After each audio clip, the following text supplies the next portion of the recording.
Hi, everybody. We just wanted to go over the homework. So, the homework was doing the self compassion letter. If you're following along in the book, self compassion, it is page 16, exploring self compassion through letter writing. So, I did this years ago. I can't even remember details of it. I know it was like 2 pages long, it was very long. I remember it being extremely emotional, and I remember it being a little bit difficult. Um, but I remember fast forwarding and reading it after. Like I think I looked at it maybe a year after, and I remember feeling for the first time very pleased that I can see growth and change within myself. Um, so it's really important when you're doing any of the homework and self-compassion that you are loving to yourself and kind to yourself, and you can take a break if you need to. But I just want to share my letter. I didn't put a whole bunch of time and energy into it. I'm not going to exaggerate. It's very short and sweet. Um, but this is what was on my heart. So the idea behind the self-compassion letter is to write it as though you are writing it to a friend or a loved one. Okay. So, dear Amira, I first want to say that I'm proud of you. I want you to know that I see you. You're strong and loving, and you are doing the very best that you can. I know the work you do makes you feel incredibly alone, and I know the friendships lost have made you feel as if your insides were being kicked, and your heart sometimes feels as though it's closing in on others. I want you to know your feelings are valid. Your intentions are pure, and you have nothing to prove. Keep shining, keep your energy safe, and know you are perfect just the way you are. And even though it only took me a couple minutes, I feel emotions as if like nurturing. I want to cry a little bit. Um, I feel loved. I feel like that was very tender to my soul and what I needed to hear. Misty Wow. or Rhea, either one. Go ahead, Misty.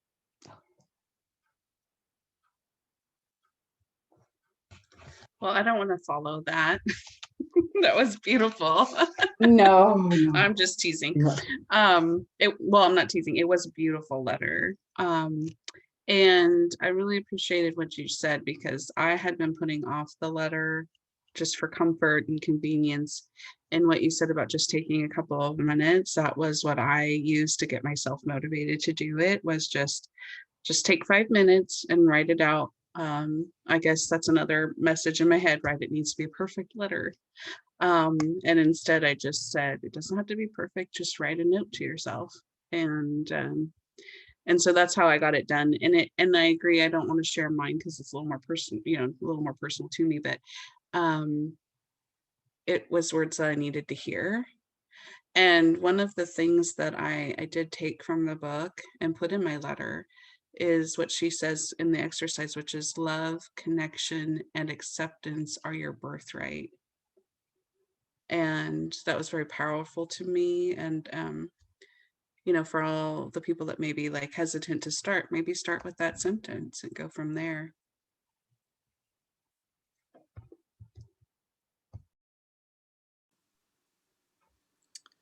Yeah. So for me, this one was really hard. It was I didn't get the letter done.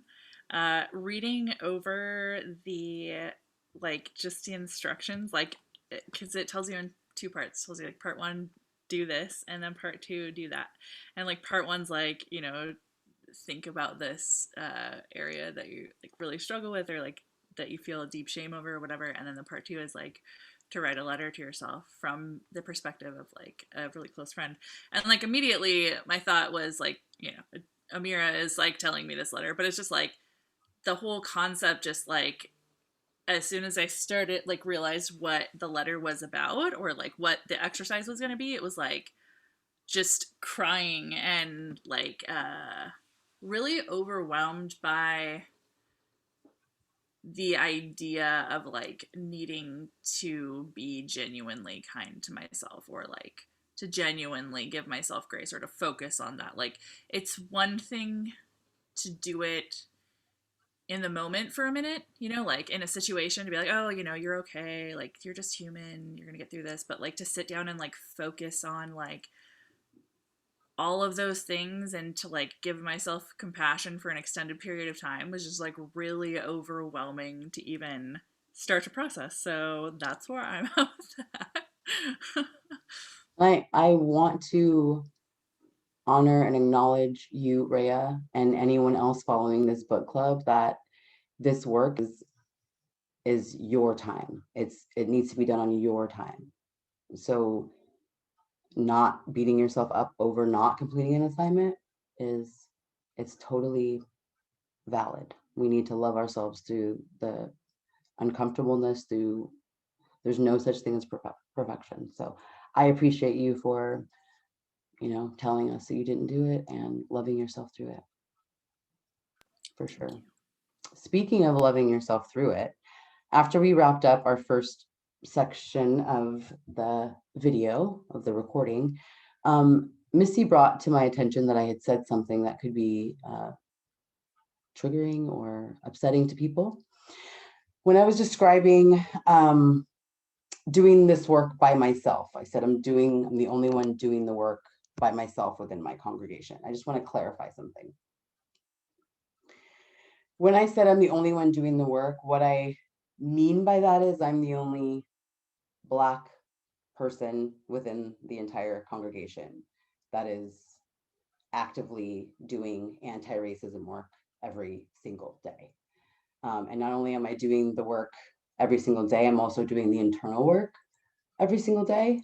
And I'm also the one having to correct things from white people every single day. I'm the only one having to deal with the fragility of all those people every single day. And so I just really think it's important to specify, I want to honor myself and how I feel. I feel that I'm alone. And that does not mean that no one else is doing any type of work, but it means I'm the one that is having to deal with the emotional aspect of this work. And I truly feel that. However, I do not feel that I'm the only one doing the work in general. I just wanted to clarify that before we wrapped up today. Do either one of you have anything to say about that? You don't have to, but if you do, I want you to speak.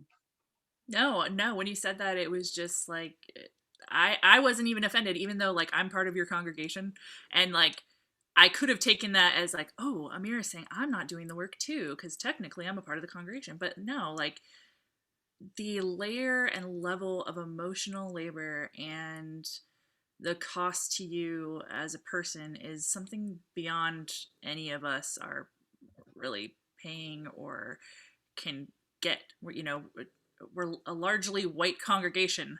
I can't say like there's nobody that's mixed or nobody else, like, but like for the most part, like the core of our congregation is very white, and so we can do and everything, we can try as hard as we can, but we're still not going to understand that, and we have to honor that and be able to pay attention to and figure out how we can support you in that, and how we can make sure that we are showing up for you in a way that you feel like we are supporting you, and that you feel seen and known. So right, and I do want to say that today, January 31st of 2021, I have spoken to many people in my congregation, including my pastor. I do feel heard. It was very uncomfortable to get through, but I do feel like heard. But Misty, I think that it's important for you and I to say openly, we handled our conversation well. Misty, did you feel attacked? Did you feel uncomfortable bringing it up to me? How did you feel during the conversation after? No, I was just more worried that somebody would follow up themselves and feel attacked. I felt like what you're saying is true and something we need to hear. Of course, I'm not part of the church, but in general, you being able to say, I feel alone, I feel like I'm the only one working here, is a sign that we all need to check in and give support and find a way to, as much as we can, help you not feel alone. Yeah. And I just want to Yeah. point out that I really love having conversations with people that are uncomfortable. It's okay to have an uncomfortable conversation. When Missy first brought that up, I can feel my heart start to race. I can feel heat rise in my throat. I can feel myself wanting to, oh no, what did I do wrong? Oh my gosh, but I catch it pretty immediately at this point in my life. It's okay to have uncomfortable conversations. This is why I asked these two amazing humans to do this with me. I want their input. I want their feedback. I trust that they trust me. I trust that they care about me and they want the best for me. And when you care about each other, you walk hand in hand through uncomfortable conversations.